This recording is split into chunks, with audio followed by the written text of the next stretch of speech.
call the meeting to order. Please rise for the Pledge of Allegiance. I pledge allegiance to the flag of the United States of America and to the republic for which it stands, one nation, under God, indivisible, with liberty and justice for all.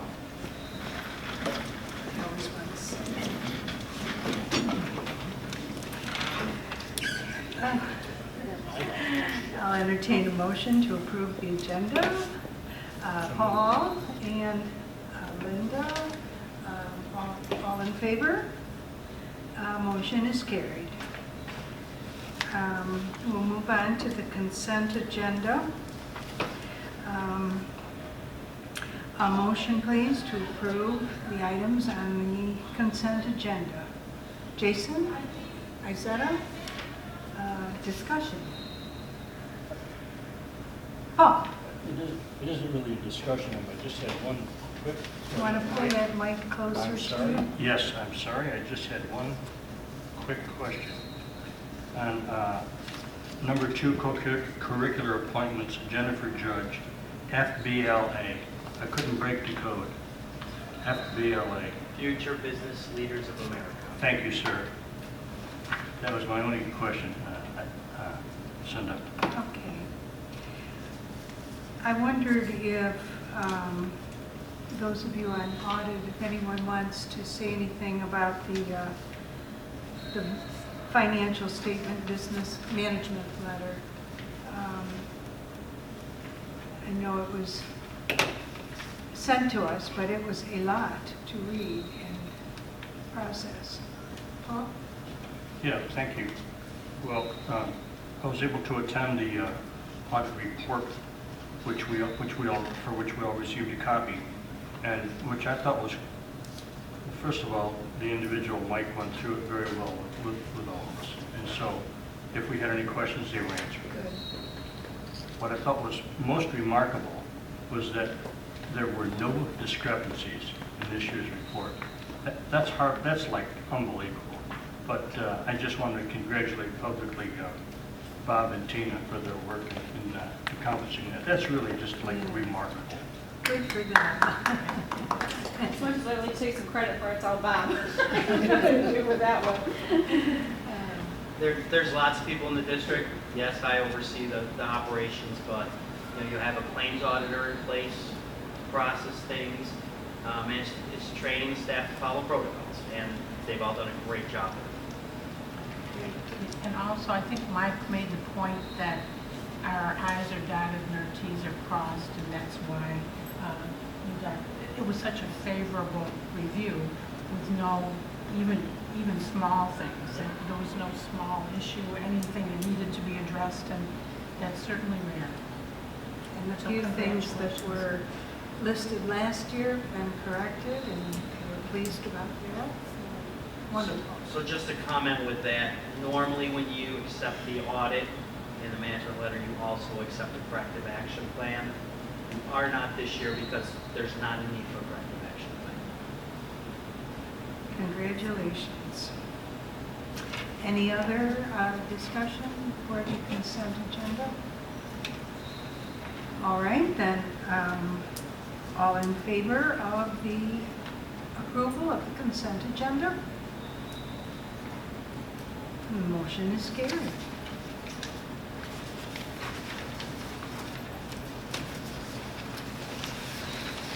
And, pardon me?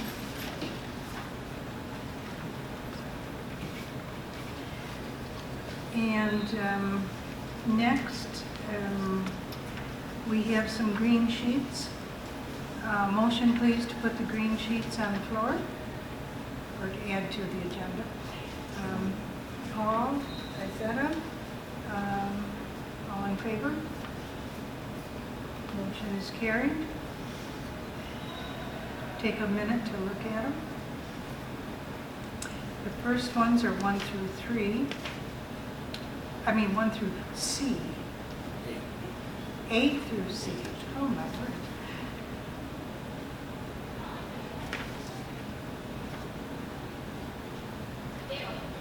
A motion, please, to put A through C on the, for approval. Tina and Arzetta. Discussion? All in favor? Motion is carried. And now, item D, take a moment to look that over.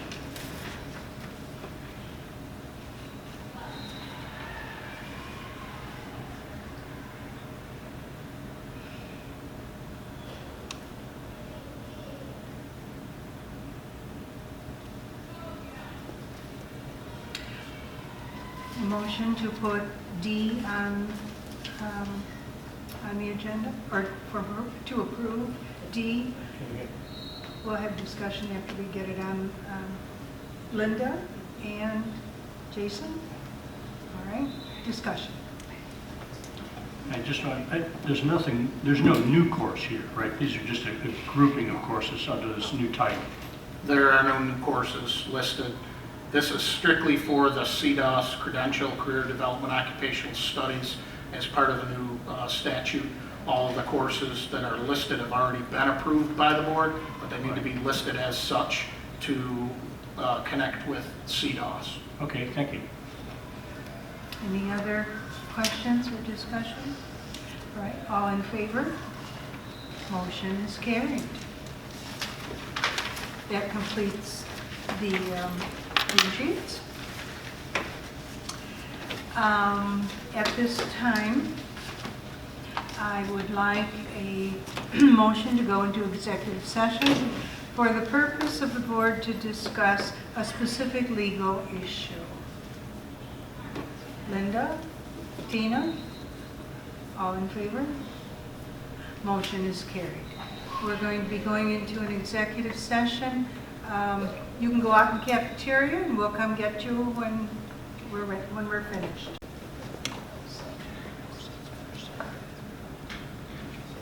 I don't know what I was thinking. Yeah, you did, that's it. All right, we're back into open session. As you know, the second meeting of the month is a special time for the board to discuss issues or matters or board things that in a general business meeting with much to accomplish, we just don't have time to do. So this is kind of a relaxed time. We've set the tables up a little differently so we board members can kind of talk easier. And last meeting, we decided that we were going to again talk about the goals, hopefully tie them down tonight, and continue with the communication and review that board handbook update that Jason mentioned. And if there's time, anything else that the board might like to talk about, and if there isn't, at that time, we will decide what we're going to talk about for our discussion items in the October 2nd meeting. I prepared the goals for you as we talked last time. And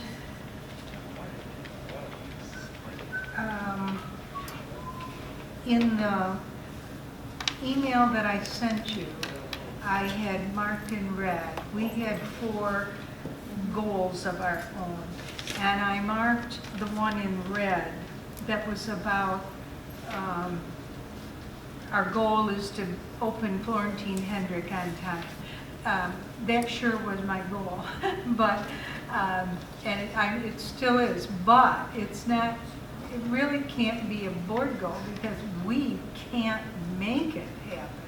We can only support what we're going to do, what happens to try to get it done. It's not something we can accomplish. So I did remove it in this list that you have here. We're on the first page, the second. Okay, got it? Yeah, I'm just sharing. All right. Now, if you will look at number under our commitments the 2019-2020 school year commitments at number 7. That one was about the capital project, that we're committed to supporting the completion of the capital projects currently under construction and plan for future building improvements. So I say to you, are you happy with that as it stands, or do you want to include some of the goal talk that we had to pull out in number 7? It's always the best we can do. We can't pick up a hammer and nail. Right. I was meaning that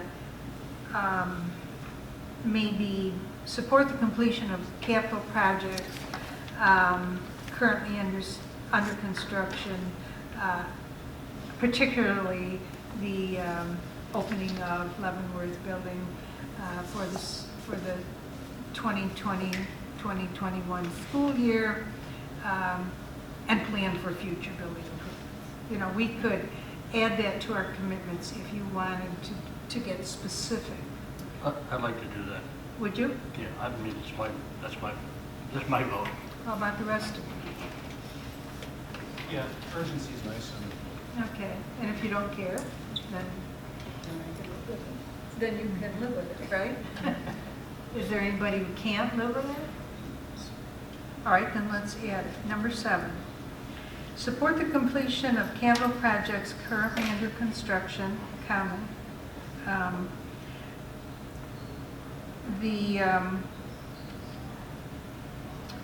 The completion of well, maybe we don't want to say completion again. And you word people help here. I kind of think it explains it as it's stated. It's pretty clear. You mean just include it? Yeah, Like capture the Leavenworth capital project, that's type of? That's what I was going to say, specifically, the Leavenworth capital project will be.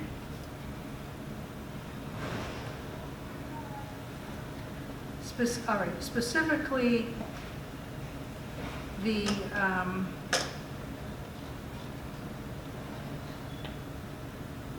opening of Leavenworth for the 2020-2021 school year. Works for me. And then, comma, and plan for future building improvements. Cindy, I had a question on that. Is that we are going to plan, or there is a plan and we're supporting the plan? That's a great question. Well, there was a plan for phase 2. However, all of phase 1 is not completed now. So phase 2 may want to include what we didn't get done in phase 1. So My do- particular bias is that I think we need to look at phase 2 and decide if we really want to tackle that old North Rose building, considering the asbestos problems we've encountered in Leavenworth and what has been already detected in North Rose. We were going to rip it apart like we did Leavenworth. Maybe we don't want to do that. I think we need to rethink it. We may end up doing the same thing, but I think we ought to make a conscious decision to do those things, not just to say, plan phase 2, yep, it was decided back when and we're going to do it. So my question then leads, should we bring that out of support or whatever the commitment and put it into a goal? Revise the We're plan, not ready look at to the do plan. phase 2 yet. This is for this year. Mhm. So, no, until Leavenworth is done, we've got to wait for capital project, or capital monies to, No, I think what he's saying, Lucinda, is rather just take completely out plan for future building improvements, because we're not anticipating this year planning for any future building improvements at this point. Is that Yeah, what? yeah, something like that. I'm trying to make a clean cut there. Bob, what is your? Yeah, I wouldn't anticipate that during the current school year, there would be any planning for future. Current school year, the focus is on our current work that we've got going on. And yes, the board would support the completion of it. I'm not sure if you want to put a timeline on it, if you are supporting. Because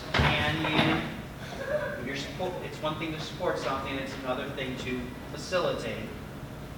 And when you're putting in a timeline, that's kind of a measurable piece, which usually goes more for a goal, not just support. It's just my 2 cents. Do we keep a running list of needs that are going to be coming up so that we're kind of aware? It's not all of a sudden when the money's available, we're going to say, oh, what do we need to Sure. do? So within every 5 years, every school district in New York State is required to do a building condition survey. And that's architects come in and they assess all of our facilities again. They'll tell us things like, this is how much longer you've got on your roofs, etc. So that's got to be updated every 5 years. And generally, whenever you plan a capital project, that should be the basis going forward. And SED will actually look, more so now than they even used to, what you're submitting for projects, is that supported as an identified need in your building condition survey 5-year plan. So it's an ongoing process that we Correct. don't need to be concerned that it's a goal of ours, No. but the district is well aware of it. Correct, but once we have our next 5-year plan, which potentially should be in the next 1 to 2 years, state is looking at putting school districts on different cycles instead of everybody being at the same time. Once that comes out, then very heavily the board will want to sit down, look at the needs, and plan what are we going to do. And what, Jason? I'm sorry, that caught me off guard. At what point in time, Bob, do they reevaluate or try to decide when they're going to take steps to start phase 2, or if it's feasible? So when you say they, I don't know who they is. ultimately it's the board. That's us. But what my recommendation to the board would be, you would want your latest building condition survey as a time to sit down and start planning. So ultimately, you want to do a project every 5 years, if not more often in smaller chunks. It depends whether you use all of your 8 units. If you use them all, you've got to wait 5 years. If you use part of them, you could do something in the meantime. So I would recommend to the board that once we have our next survey, which our vote was in 17, so in theory, you should be probably thinking about a vote potentially around 22, give or take a little. And from sitting down and starting the planning to going to vote can take anywhere from 6 months to a year. It all depends. So, Paul, what you were saying in number 7 was simply to eliminate the words "and plan for future building improvements," because we're not going to be doing that? Is that what you were saying? Well, I was kind of asking, but perhaps that's where we've gravitated, is if we're not Okay. going to do it, then yeah, let's just strike it. Then eliminate it, right, okay, so let's cross off that under this number 7, which means, and if we're going to leave specifically the opening of Leavenworth, I think we're committed to that, and for the opening in September, it should happen. We're going to do everything we can to make that happen. Might it not happen? I suppose there's always that possibility, give whatever it might be in the construction world. But, for me, that's something I want to see happen. That's what we said. That's what the teachers and the students are looking to. And you know, come high water, it's going to happen, because we're going to, if we need to make some adaptions here, there, or elsewhere, we're committed to doing it to get that building open. That's how I feel about it. And it's not a goal, it's just a commitment. So, you know, for me, leaving that as is specific, it would read, support the completion of the capital projects currently under construction, comma, specifically the opening of Leavenworth for the 2020-2021 school year, period.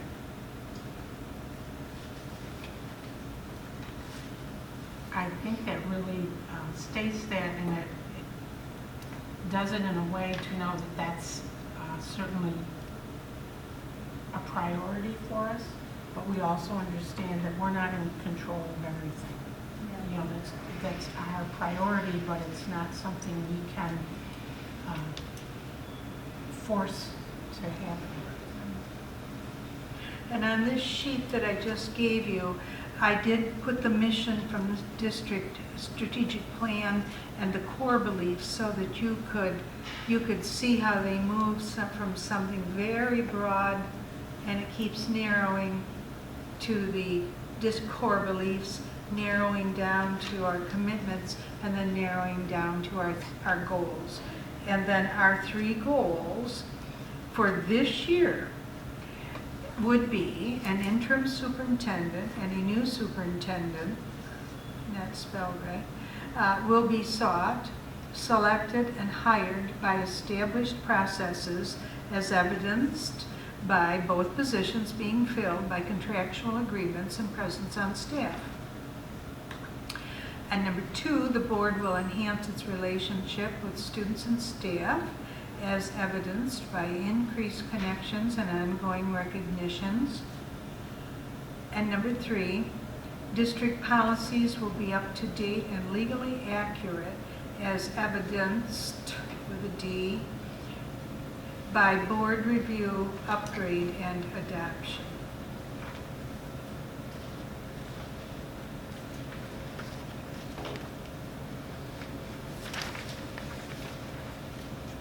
What do you think?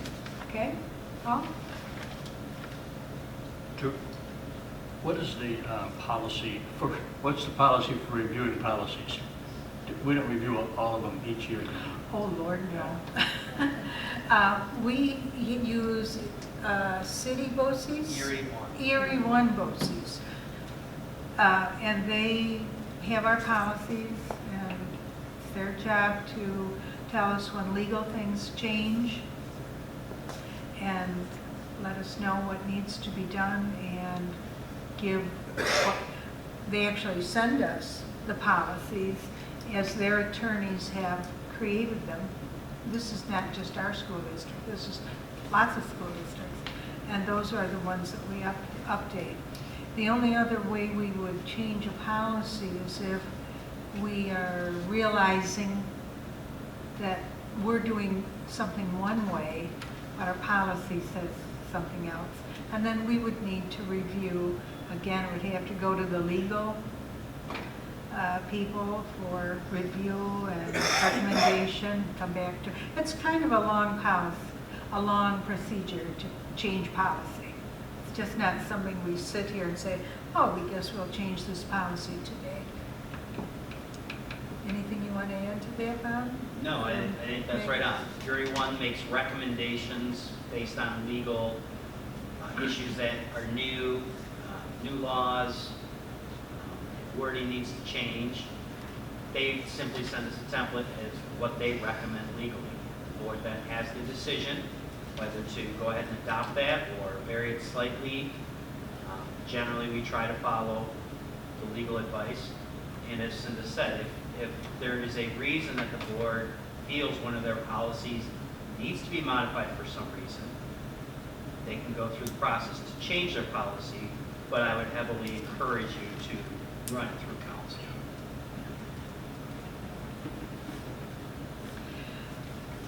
So, do you feel you can, let's take the commitments. do we have consensus here that these are commitments that we can support? We're talking about commitments or goals? Commitments first. Oh, okay. Let's do commitments. Can you support these? Okay. Yes. Jason? Yes. Paul? Tina? Yes. All right. And then how about the goals?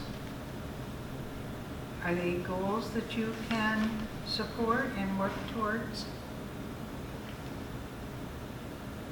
Linda? I certainly support them.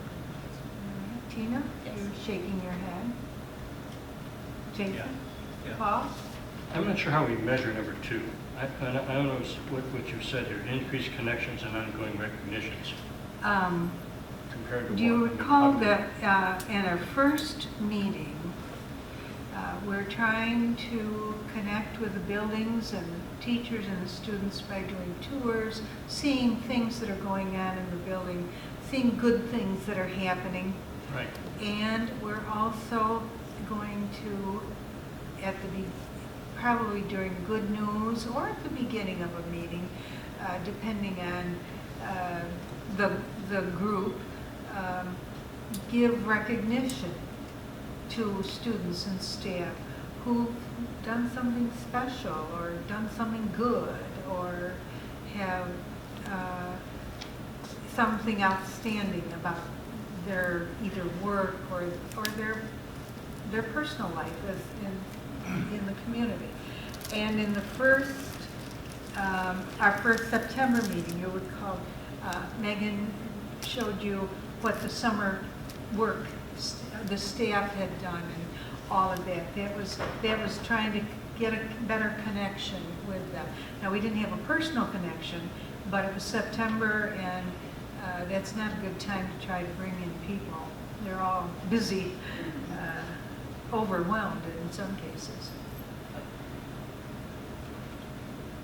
I Jason? think what he was saying is there any way for us to gauge our success at that? Well, Is there evidence or isn't there evidence? at the end of the year, can you say, was there evidence that we did this?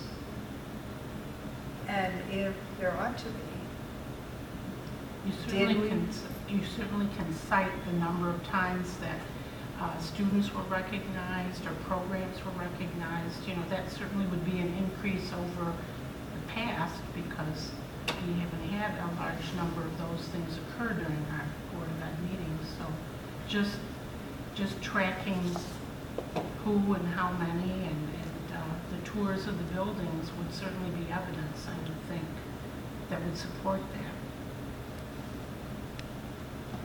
I don't disagree here. I'm just I'm trying to just say, saying how that do you that's- measure it? That's a way to measure, I would say, that you can compare to the past. So do we keep a log? you may, we'll put you in charge of that, Paul. Yeah, maybe that's a good thing. I've Do a kept Navy spreadsheet. logs for years, right? I can keep a log. All right, do that. Okay. That would be great. It should also show up in minutes as a formal record as well. Okay.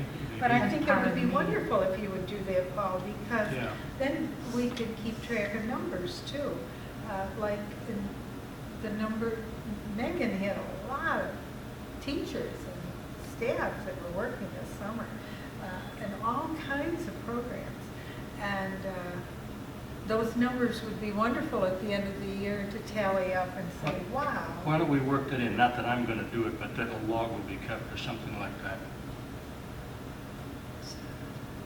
Because, you know, goals are supposed to be measurable. All right, then as evidenced,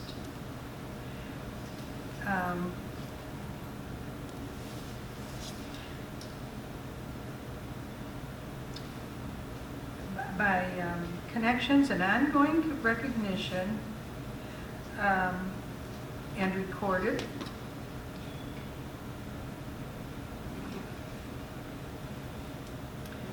in a board log as recorded, okay. Recorded, as recorded, gotcha. As recorded in a board log. Okay? That do it for you? I think that's better. Okay, all right, I'm good with that. You good with that, Isa? Yes. Good. Then next year we can see how we did. Or we have something to compare it to rather than just our memories. Okay, that's right, that's absolutely right, okay. Cindy, what if we were to say as presented at board meetings? That's where we're going to have this recognition. Then you would have it in the minutes automatically, and you wouldn't have to worry about a log. True, but our tours aren't going to be in the minutes. Well, it was in the minutes that we had the tour. Right? No, because Oh, that's wasn't? pre-meeting. It's before the meeting. Okay. It's pre-meeting, Tina. Is there a way to have it? I think Paul wants to keep a log. What, we have it that way, then it would be official. Keep a log, but what if he's not accurate? This way, it's in the minutes. Hey?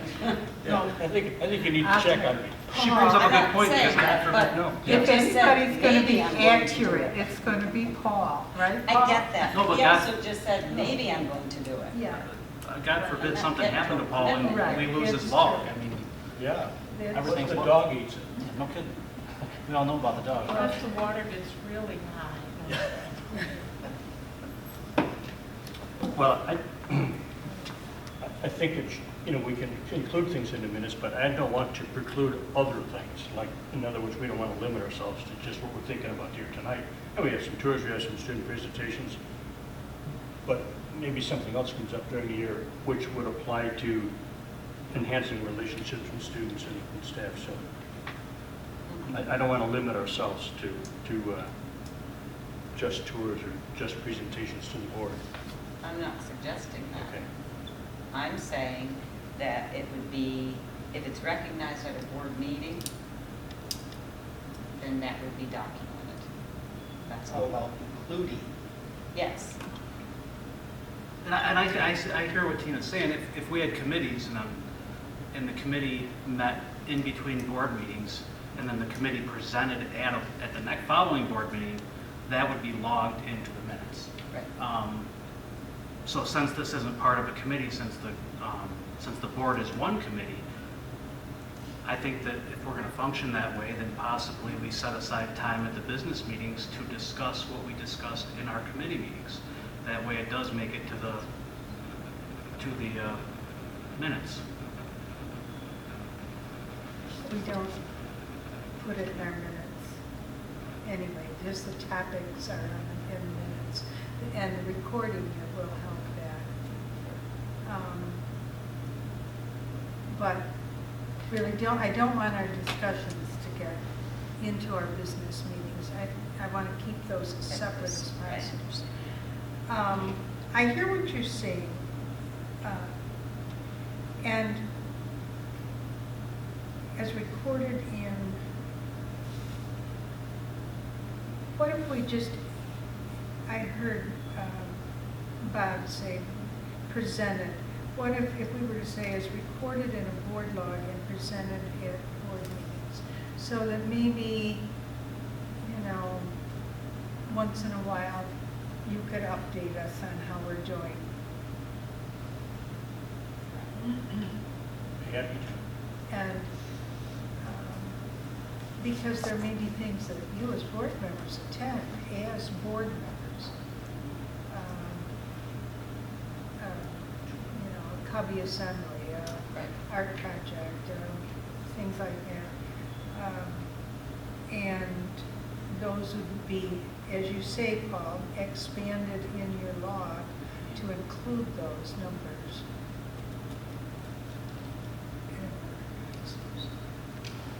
And presented at a board meeting. I agree if they should be in our board meeting minutes, but Please. I'm still in training. I agree that they should be included in our board minutes, but I also think that if we go at the end of the year or at any time and say, well, what was done And poor Tina sits there, she has to go through every board minute and say, oh, there's one. If she had a log as at least a starting point to say, well, we did this here, here, and here. Now let's see if it's supported over here. It might, if working the two together might be easier than trying to do either one alone. I can see poor Tina sitting here with those minutes. Yeah, I mean, we just revised our, how we take minutes, which we're going to minimize what we put in minutes. So maybe we need to make another revision, or I just want us to consider that. We've told Tina that the minutes are going to be, pretty much just the facts, right? Right. So I don't know how much we want to expand on that. I guess I have a question for Tina. I don't know that we have set how minutes are reported. I think New York State Right, sets how minutes are reported. right. It's they not do. left up to individual school But like boards. if you present, I could put the topic, like, or the board toured this, but it wouldn't be specific. It would be like with the minutes for this last one was the good news. We recognize the summer employees. So that's how I do the minutes now. And that was based on the recommendation of the policy committee, correct? No, that's how the state said. The state law says your minutes should just be actions that are taken. There shouldn't be anything more than just the actions that are taken. They don't want you to get into verbatim because you don't want to, well, so-and-so said this. Well, no, they didn't really say that. That was my interpretation of it. So it's just any actions that are taken are what's required to be in the minutes. And that comes to us. For us, to see if we're doing a good job of what we wanted to do this year. And so if we say that, if we add to number 2, as recorded in a board log and presented at a board meeting every once in a while, maybe you can do a printout and pass it out, and we can kind of look and see how we're doing. Or add a discussion, our discussion meeting, maybe that's when we do this. Every 3 or 4 months, we say, all right, we add that to our discussion agenda. We look at our logs and see how we're doing. Are we getting out there? Are we connecting? Yes or no? But can we agree that that these are goals that we would like to do? Can we, all right, let's look at number 1. Number 1, can we agree? Is number 1 a goal? Yes. Okay, circle it. We're good. Number 3, we'll do number 3, because number 2 is controversial. Number 3, district policies will be up to date, legally accurate. Can we agree that that's a goal we will do? Okay. Number 2, the board will enhance its relationship with students and staff as evidenced. Do you want to do that or not? As a goal. I think if you put it by number, Setting it next to 1 and 3, we can easily identify completing those goals. Easily. Number 2, we have no way to judge whether or not we were successful in completing that goal. So, Maybe the word increased is the problem. But that doesn't fall in conjunction with our SMART goal rules. Jason, don't you think if we have a log, we could, it's somewhat measurable? First of all, we don't have anything to compare it to right now. So where do we start? Yeah. We'll never know at the end of the year how we did. Unless we have a recording of it. Actually, in order to do that, we would have had to start last year and set a baseline. That's what we're I saying. mean, it's impossible, it's an impossible task to set a baseline after the fact. So we can only go up from here, is how I see it. We're making efforts to do improvements. We're touring schools. We're, asking for presentations, asking for students to come. To Maybe me, this- those are all actions that can be seen and heard and documented. Maybe that's what we should make it, is establish a baseline.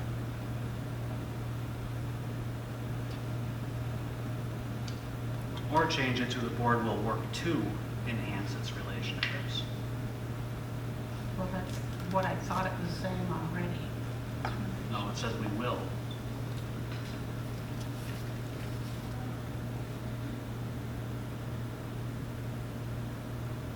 It doesn't matter how it's worded. All I think right, we're so gonna do suppose it. we just So say if this we time change the the wording, board- I think it'll be fine. Suppose we just say the board will record its relationships.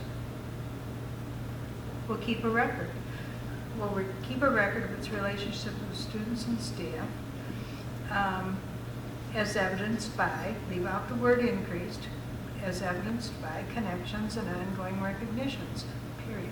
Well, I guess, I'm not trying to be argumentative, I just don't want to see next June come and then us say, we can keep very good track of that, it's hard to gauge whether or not, when we're doing self-evaluations. So what's the ultimate goal of number 2? Enhancing relationships. Enhance our relationship. between the schools. So to improve relationships, it hopes to improve, I mean, are we working towards morale, are we working towards longevity, how long teachers stay here? Because I'm just trying to understand, I agree with it, but we won't be able to gauge it right now. Do you want to document your attempts for this year? Document your attempts to enhance relationships? By the things that you spent? I think we can look, there's got to be ways that we can look to see how, I'm trying to think of the last climate survey as to whether or not there was a relationship question in there. And I think there's a few that pertain to relationships in there.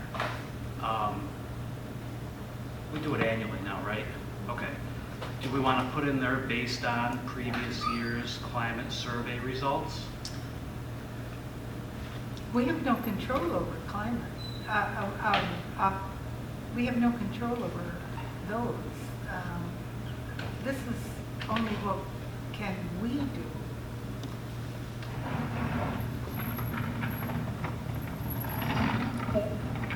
Well, that's why I asked what the ultimate goal of increasing connections was. Cindy, I'm wondering if we want to look at more communication than relationship. I think that's where I'm getting. We can't measure relationship. So if we were to increase the communication, is that what we're really talking about? Maybe so. You know, enhanced relationship, you can't touch that. You can't see it. It's not operational. Right. But if we were to say to increase our number of communications or to be more present, you know, what is it we're really trying to do? Do you see where I'm going? Yeah, I do. That maybe that's more of what we're talking about. Maybe it is.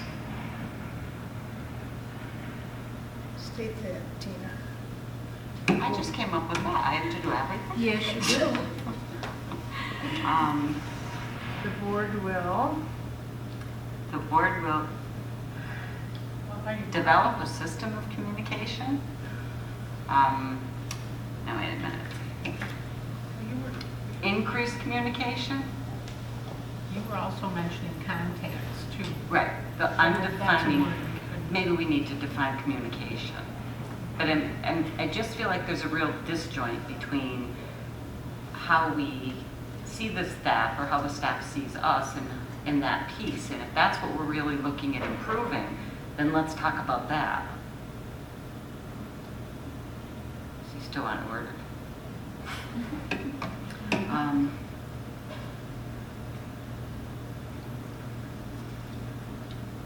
A lot of communication, that doesn't necessarily limit you to something like a printed document or speech. Communication is an involvement. But I like communication. and I think that better captures what we talked about.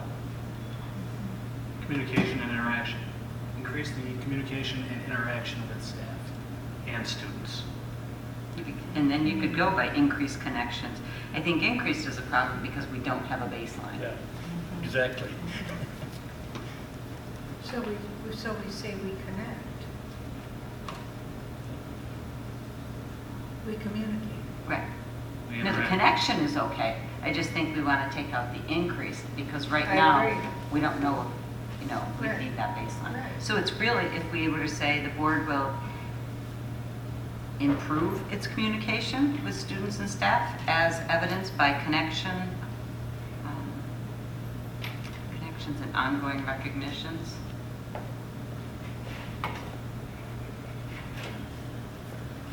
The board will improve its what?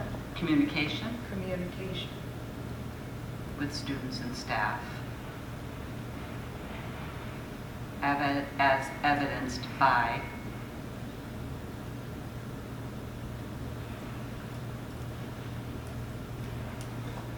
Connections and ongoing recognition. not like connection. By ongoing recognition, yes.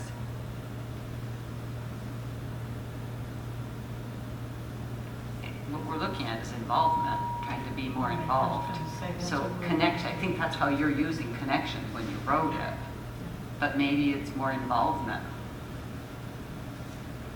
Maybe it is, yes. And go with Ongoing that. recognitions and involvement. Yeah, might be a good but way that to- might be Ongoing recognitions and involvement.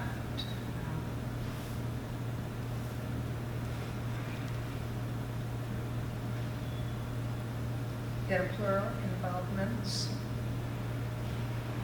Recognitions as opposed. Right, so should involvements have an S on it? Sure. And that would be operational, and you could measure that then, That's true, so that wouldn't be hard at all. that's true. We're making progress. Slow but sure. What if you just Just delete like the the- word? Because oh. now we've gone from enhance to improve, which is the same word. What if you just delete it? The board will communicate and interact. Is that what you have now?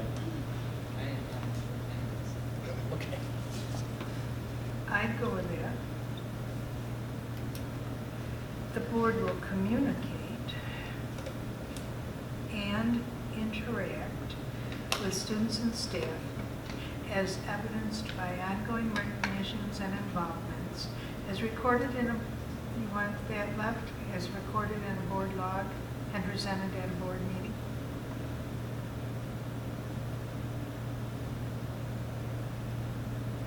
I'm okay with it. You okay with it? Okay. How else would we have documentation? Well, I agree with her. let's what? What'd she say? I agree with Tina. What? Gotta have a log, you gotta have some kind of. Yeah, you gotta have something. Never provided. Okay. Tina, are you okay with the goals? Yes. Paul? Jason? You can live with it. You can live with it. We're good then. Okay. Linda? I said, oh my gosh. Record the day, the time, give yourself a star. We have goals. Okay. Well, that'll only take a little bit of time. Let's move on to the Community Relations Committee. I tried to, this is the same as I sent you. And then I asked in the paragraph from the second from the bottom, as we continue discussion of communication, please note that some thoughts expressed last month are operational and the responsibility of district personnel. For this meeting's discussion, let's try to keep to board communications. To focus our discussion at Tuesday's meeting, please bring suggestions to the meeting. Mine are the following, which I can tell you there, and we will decide how we want to proceed. My suggestions were that we talk about in what areas do we as a board not communicate well? Is there an area that the board would like to enhance communication? And if so, how does the board want to proceed? Now, those were mine. Are there other suggestions as to how you'd like to proceed with discussion of this topic?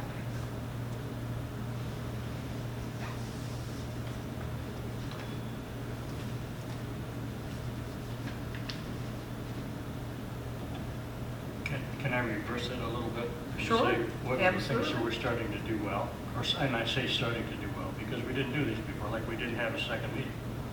This is an improvement. We have a video recording, that's an improvement. And we do communicate much better than we did 6 months ago. So your suggestion is what, Paul? I don't have one, I just wanted to say, we're doing these things and they're all improvements. So If rather you than look at dwell- the third paragraph up, we did mention these, and couldn't remember if we mentioned more and I missed them as I was writing things down. Communication that currently is in place, the district newsletter, the building newsletters, which are not our responsibility, of course, district website with building information and events, the building Facebook and Twitter sites, the public access of board meetings, that's the first board meeting, newspaper features, articles, and news, the board meeting video recording and posting. By the way, Izetta, you want to tell them what you thought of that? Because Izetta wasn't here last meeting.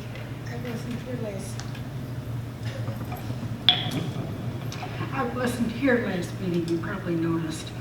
So when I got back, first thing I did was go online at the website to see if that recording was up and running, and it was. And I thought it was very good. You were able to follow it, you were able to see the people, not fuzzy, but nice physical appearances. The language was easily understood, it wasn't hard to follow. I'm not sure if I were a second language student or a person with a second language, maybe the option of being able to put that into maybe Spanish or another language that is used a lot in the community might not be a bad idea. But I was able to follow it well. The presentation was very good. I was able to follow that as well. I was quite pleased for the first one to have ever done. I thought you guys did a real good job with it. Good, good. Okay, thank you.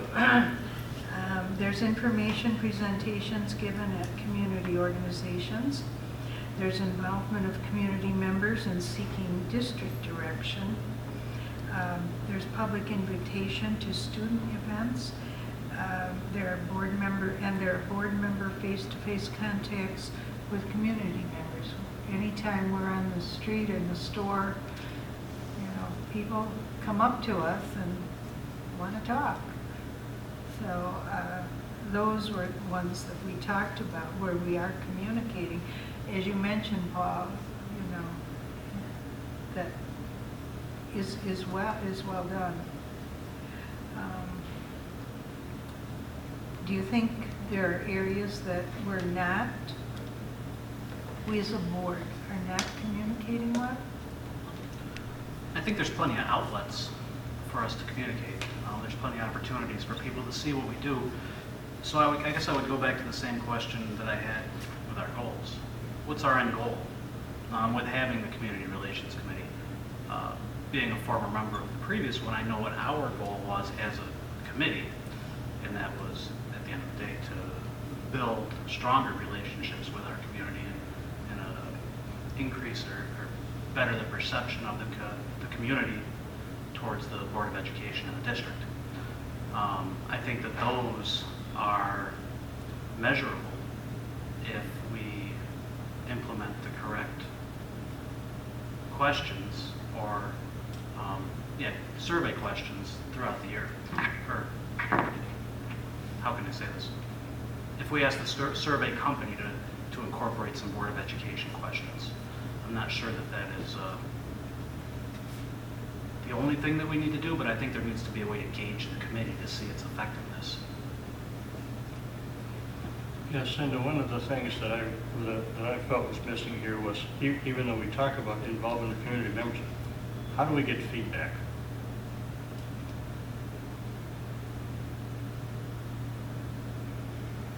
How do we get community input?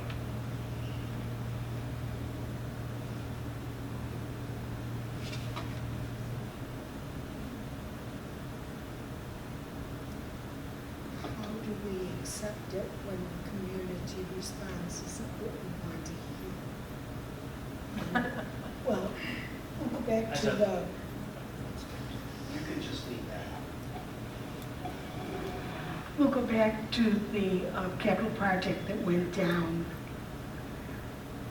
How do we as a board respond and accept information back from our community that we don't want to hear?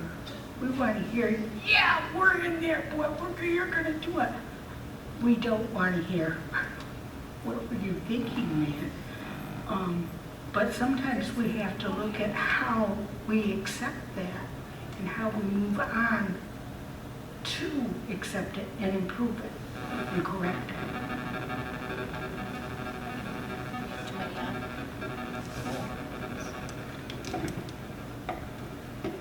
I think the negative feedbacks. Is that what it is, feedback? No, I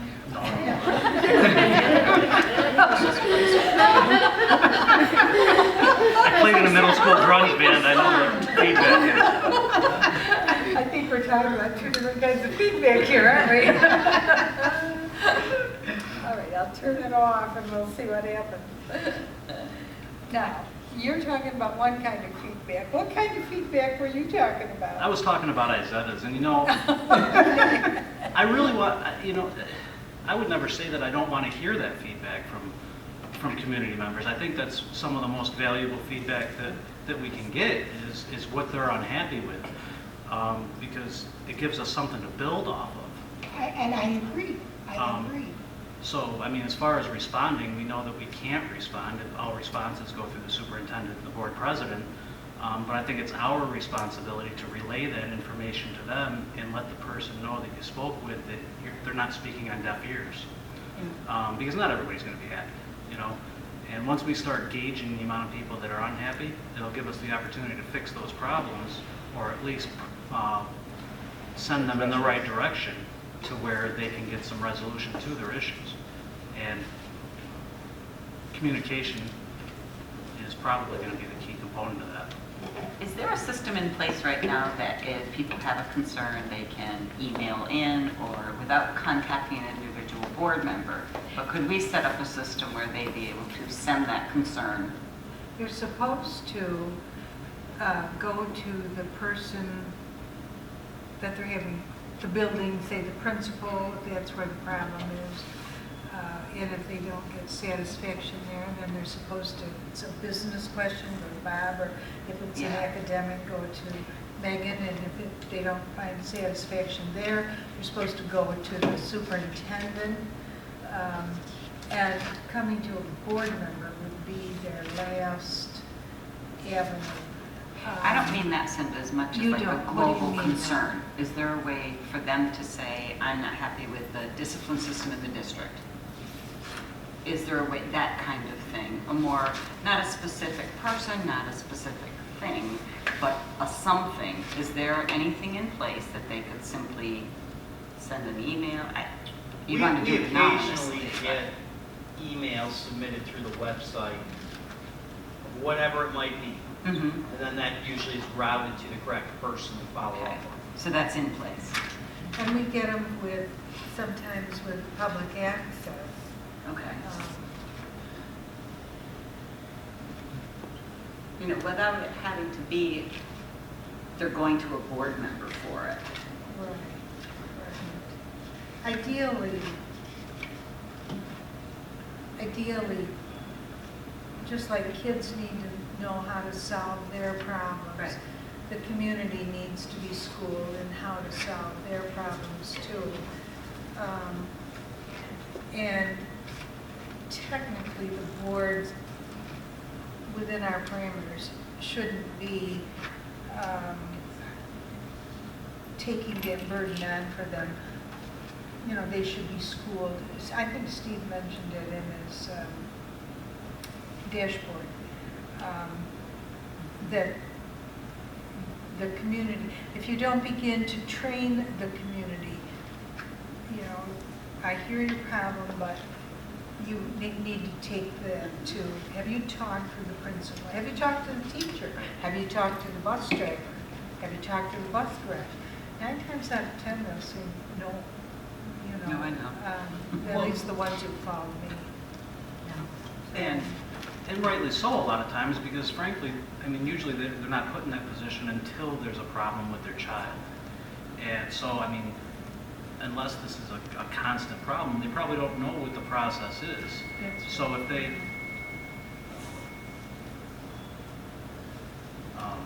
so the ability to give them guidance throughout that process is good on our part, we can do that. But the tough part is wondering how many people don't contact us and just give up because they don't know what the process is. So I think, or what you said, is what you're saying, is there an actual policy out there or something written that helps parents or guardians contact the proper people when they have concerns? I'm saying more of a concern, not a specific complaint, more of a global concern that affects all students. What do we have in place for that kind of thing to be resolved? You're really kind of talking about a cultural I think issue so. rather than a personal. Yeah, I personally don't want people to call me with building concerns. I don't have the ability to fix it. I can listen, but it's, you know, and I think we want to stay away from that. Well, it's not part of our Right. responsibility, so it's really kind of asking us to do something that isn't our job, isn't in our job description. And we can, as Cindy said, we can guide them to where they can get a solution, but we can't be the solvers. We can't be the ones to go and do that. Exactly. Maybe I'm talking more like a suggestion box if people have concerns. You know, oftentimes at voting, there's a suggestion box, that type of thing. Yeah, there is. There And is. You know, why couldn't we have that? Projects. Yeah, we did. But why couldn't we have that available in each building? We could. And that might get some of that kind of concern, at least in the open.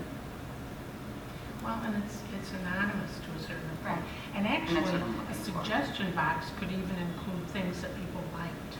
Absolutely. So you get positive feedback too, because there's some changes that people will make comments to us about, that they enjoyed something or they really liked an improvement or the way a change was made. But in general, the whole board would become aware of that. Right.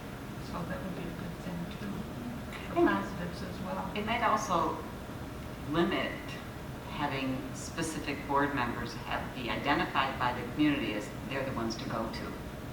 Because I think we want to be careful of that. Well, it puts a horrendous burden on those people to go to. Yes, it does. If we're going to do suggestion box types of things, in the school buildings is great, but a lot of people, grandparents, aunts, uncles, cousins, 3 times removed, have comments too. Maybe we need to put them in more public places, maybe in a library, post office, someplace that these people would attend. If you've got kids in school, and the school building is great, but if you don't, then where can you express your concern? That's fine. Well, I think we've maybe hit on a concern, and now we're talking about solutions, and we're kind of stuck in a suggestion box. I think there are other, I think it's something we need to kind of brainstorm. What are some ways that people could express opinions or concerns in a more global sense? And maybe that is something we could do for the next time, is to begin to brainstorm if you think that is something you'd like to do. I've heard, we've heard mention of surveying with a company for communication with the community.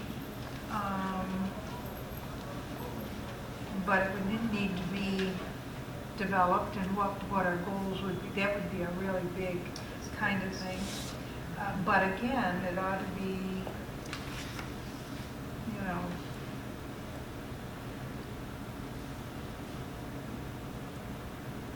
if they come back and they say, you know, I would like the bus to come at 8:30 instead of 8 o'clock, you know, those kinds of things are just operational. They're not anything we can handle, nor are we going to get involved with it. Then there was the how do we get feedback and input generally, besides the survey. How do we as a board respond to community feedback once we've got it? What do we do with it? I do know that you've been on enough committees to know that when you ask somebody their opinion for how should we do this, and they tell you, and then you don't do it that way, they say, well, that's the last time I'm ever going to tell you what I think because you won't do it, kind of thing. So you do have to use some discretion in what you're asking for, that you can, that you have intent to use it or to deal with it. And then, of course, last was this, the expression of how can the public express concerns, global or otherwise. So, do you want to pursue one of those areas? I'm going to throw a thing out and say, or do you want to give our videotaping recording a few months and see how it goes and what the feedback is on that? A lot of the problems we've had, I think, with communicating with the community is going to be solved with that video recording. Because people can actually see what is being said and get the idea of how the board is functioning. So I don't know, what are you going to do? All that. Oh. I agree with the video, as I've already said. But I still think we need to, because it's a community relations, in other words, it isn't just a data out, it's how do we gather input from the community back. So survey was one idea. One of the things that we did when we were running for the board was we did a town meeting. That was very successful. Now, I don't know whether it was because of the time of the year, because it was elections going on. That really proved to be quite a hit. So that may be another way. My point is, I think we need to have some capability to absorb information, to get feedback from the community. I think, I just wanted to interject that in some of the things that I've been doing and some of the board members from other districts that I've been talking to, some of them have put in place when people attend events at schools like concerts or games or whatever the event might be, there is something there where they can write down or make comments or pass it along, and they collect that and gather information that way, which is, you know, you'll get folks that are involved with students, certainly, and sometimes you'll get, you know, the extended family as well, the grandparents and others that may not be in school all the time or coming to parent conferences, but they also have an opinion or a comment that they want to make. And I just thought of that. That's one thing that's done in other districts. How do they Jason get was that? going to say something. Let Sorry, Jason. no, you go ahead, that's fine. I just want to follow up. Let's say I go to a soccer game. How does that information get to me? It's Oh, collected yeah. by folks in the district. You know, there's a place where, you know, it's, because I wasn't involved in developing it, but I know that it's in place and people in the community and families, you know, where they're located and they Cool. write things up. And Okay. if it's That's something where the that, box is. Yeah, Yeah. sounds like it. As long as they Okay. don't put their gum in it. I think that, I think think that boxes are great, but I think signs would be better, and I guess what I'm getting at is, previously in the Community Relations Committee meetings, what we would do is we discuss anybody that spoke at an open meeting. Because we found it, when we thought that it would be advantageous and the person that spoke at the meeting deserved it, very least, communication from the board saying that we heard you. And I think that that is what we're kind of trying to figure out right now, is how are we going to communicate with these people when they have a concern. Boxes are a great idea, but you know, you put boxes in 3 different buildings, you get half of the responses back. I think at the end of the day, no matter what the vessel is that gets the information or the concern to us, I think the important part is us talking about it and passing it along to the appropriate person within the district to handle it, if we deem it necessary. I think a link on our website is probably the best bet, is just to put a link on the website, and then at parent-teacher conferences, we have a little sign that says questions or concern, visit nrwcs.org. You can send an anonymous email, whatever it is. At least that way it can get filtered to one place, one person can print them off like Tina, and then we can discuss them at our second meeting of the month, and take the appropriate action. Pass it to the right person, whether it's Megan or Bob or Steve or Mark, Mr. Matthews, whoever it is.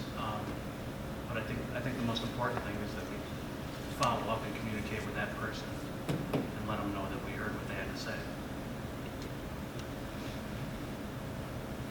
I like the idea of the website, but I think we still need something that you can write on for those who do not have access to the website for whatever reason.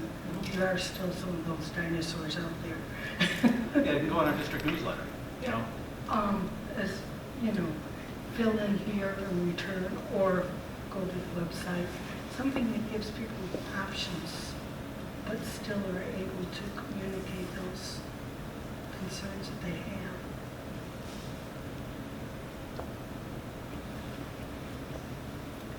I'm thinking that in a way we're kind of perpetuating people coming to the board to solve things that can be solved elsewhere by taking, I think it's important to have issues and problems solved, but I don't know that we should be the conduit for all of them, or for the majority of them. I think that's not in our responsibility. I do think it's important that we make more of an effort to communicate all the positive things that happen in our schools every day. And, you know, the efforts that are being made by staff and by families and by volunteers, I think that's something that I feel as a board member is important. In terms of community relations, I think for some folks, they may have an issue because they may not know what actually is going on, or they get misinformation, and then it causes some upset. And that can usually be easily solved by going to the source or asking a direct question within the system that's in place.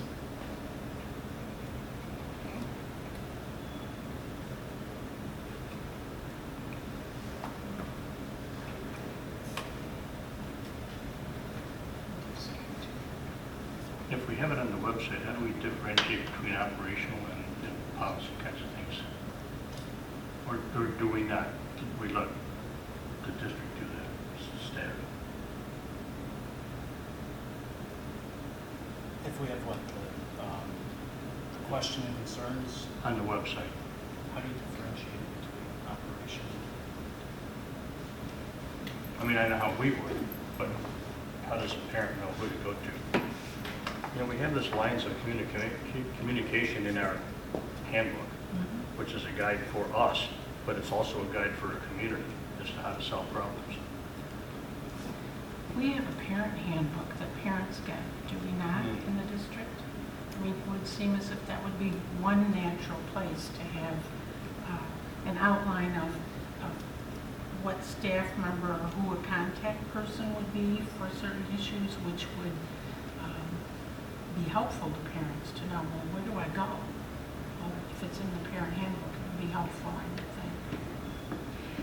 Yeah, and as Bob had mentioned earlier, we do have a spot on the website where people can click and email, and it goes to, I think Tina and Melanie Guile, and then they disperse it to the right person to deal with it.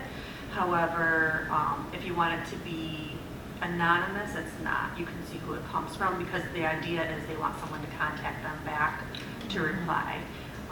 So we always follow up on it. The one thing that I was thinking when you were mentioning having information come and then you discuss it like during this time and then pass it on to the right person, I think we have to be really careful to make sure that no personnel information or issues leak out, because if somebody were complaining about a teacher or about an administrator, that would really make the board liable for that discussion to happen or their name to be brought up in a public session. Just one thing I worry about thinking about that. That's important. Is that flow chart or lines of communication in the parent handbook? I am not sure. I would have to look, because each building has their handbooks, so I'd have to look and see. Yeah. I think it's, sorry. I think it's definitely something that maybe we should publicize in a newsletter that goes out to everyone. If you have concerns, here's kind of the chain of command to follow. I think that would be really great to communicate. Yeah. It would. Yeah. Maybe that's where we start.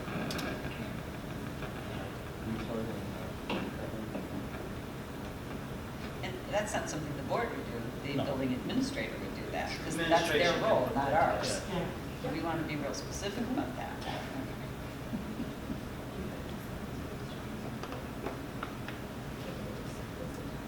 Okay. I will write up what we've talked about, and I think I'm hearing this begin to gel on how we'd like to proceed.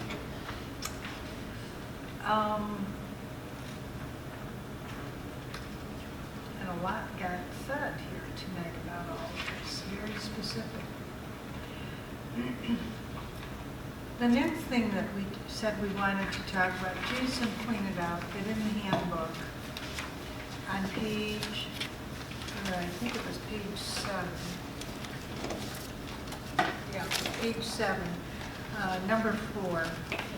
There was it began in red by saying presently being reviewed by the policy committee. Well, it was the end of the year, the policy committee did not review that.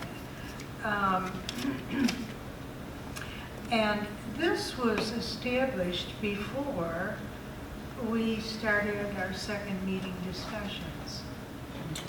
So at that time, we were saying any board member can request an item be placed on the agenda for board consideration by raising the issue during board meeting agenda time for board consideration and approval. And then it mentioned committee chairpersons. We're doing things differently, so number 4 doesn't really apply. Because at the end of our meeting here, we're going to talk about what do we want to talk about, and if you have a suggestion, make it. And we can all decide whether we want to put that on next month's agenda, second meeting or not. And I know Paul had one. You look did. surprised. What Yeah. was it? Oh, I know what it was. Remember, it was about mapping? Apparently, I don't remember. About what? Mapping? Curriculum mapping, you had a Oh, question. yeah, so education, yeah. So here was a suggestion. Do you want to state your suggestion, or do you want me to state it for you? Okay, I can do this. Okay, good. Yeah, I would like a presentation made to the board on curriculum mapping, because I see that we spend a lot of time, our teachers, and of course you spend a lot of time doing it, so why do we have to keep doing this? Yeah, what is it? What does it entail? How does it work? How does it Yeah. help? Yeah, all of those things. People one of the problems of educators is that they know what they're talking about, and the rest of the world has no clue. And so we're the rest of the world here. We need to be enlightened. You could decide whether you wanted to do that as a presentation at a regular board meeting. That is a time when we have more people present, and that might be of interest as a presentation. Number 4. Solved that already. Solved Yes, it. Look at Jason. that. Yeah. So, are you taking number 4 out of the handbook? Well, Because I think it should stay. And I think it should end with not applicable during months with 2 meetings. 5 years from now, it could be a completely different board, and they could only have 1 meeting a month. And they could not follow that, not being there. You know what I'm saying? true, but this really should reflect how we're working. You're right, it could be put back, and I would suggest that, I'm sure, Tina will keep one a year, maybe, so that they can always look back and see how they, but for us this year, this doesn't apply. Which is fine. Yeah. And there are other things here. As I said in my email to you,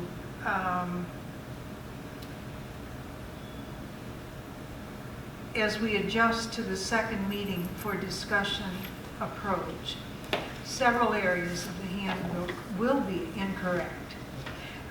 So prior to next July, when new members are apt to come on the board, the handbook will have to be updated. Every year, that handbook needs to be looked at and updated. So next spring, I will create an ad hoc committee to do that. And when we were working on developing this particular handbook, that was part of the discussion, that it wasn't going to be, in stone. It was going to be a fluid thing because things change. So you need to make adjustments. Well, because people change too, even the list of members and board and so on would have to be updated. So it's kind of an ongoing thing. Okay, so what do you want to discuss in October? We still have the luxury of that it's not budget time yet. Bob, I'm assuming that, yes. When it's budget time, we'll talk about this, but this is where I'd like to have that presented like you would to a committee, because we're all the budget committee. And so we can sit and talk. I think that was, last year we just never really had time we had to get on to business. So are you saying you want the budget calendar to only reflect presentations at the second meetings of the month, not the first? Yeah, that's what I'm saying. What do you think? That can probably be done. There might have to be some Yeah. done at first due to timelines. Yeah. For example, when the state adopts the budget, the last day of March, we'll need to probably have the board adopt the budget at the first meeting in April. Yeah. I meant as you're building the budget, you can fill us in on the different categories and how they're coming and what you see as additions or deletions or why you added a certain sum in. It means that if we're that we would be adding that to our second agenda, Okay, so second meeting agenda. I anticipate that I'll have a budget calendar for you at your October meeting, Okay. excuse me, to adopt. And in the past, I would have had information shared twice in January, twice in February, twice in March, probably once in April. So you want to limit it to one time a month, is that correct?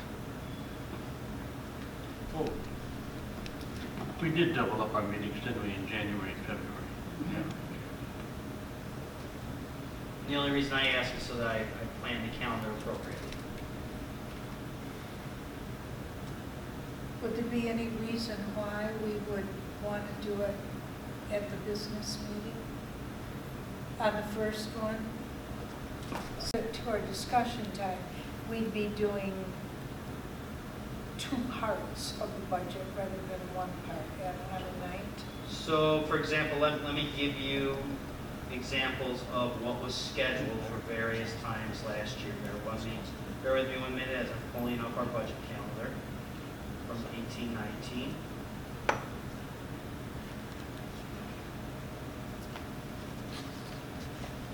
Cindy, would it be beneficial if you presented it at the business meeting and then we discussed it at the second meeting, the following meeting? It would save us time in our second meeting. So the way we did it historically is basically, it was not until the second meeting of January that we first really put something forward, and what we did was we went through non-instructional expenditures. The first meeting in February, we went through instructional expenditures. And again, these are just drafts at that point, but we broke it up. So in the non-instructional, we touched on transportation, we touched on facilities. Those are the big pieces. When we get into the instructional part, we look at what building allocations are. We're talking a little bit about staffing as far as teachers, teaching assistants, aides, etc. Then the second meeting in February, I would give you a draft of the revenues. With the current information we have, this is what we feel revenues could be for next year. Going into March, in the first meeting in March, I would furnish you with a revised expenditure budget, both the instructional and non-instructional together, excuse me, but it's also gone through more process. But it keeps you a little bit more in the process as we're going through.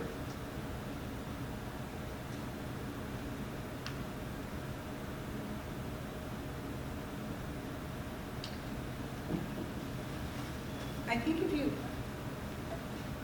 going back to Jason's question about seeing it on the first and then discussing it on the second, I think it's going to be redundant. You know, we're going to have to go through it again to discuss it anyway because we've got to see it.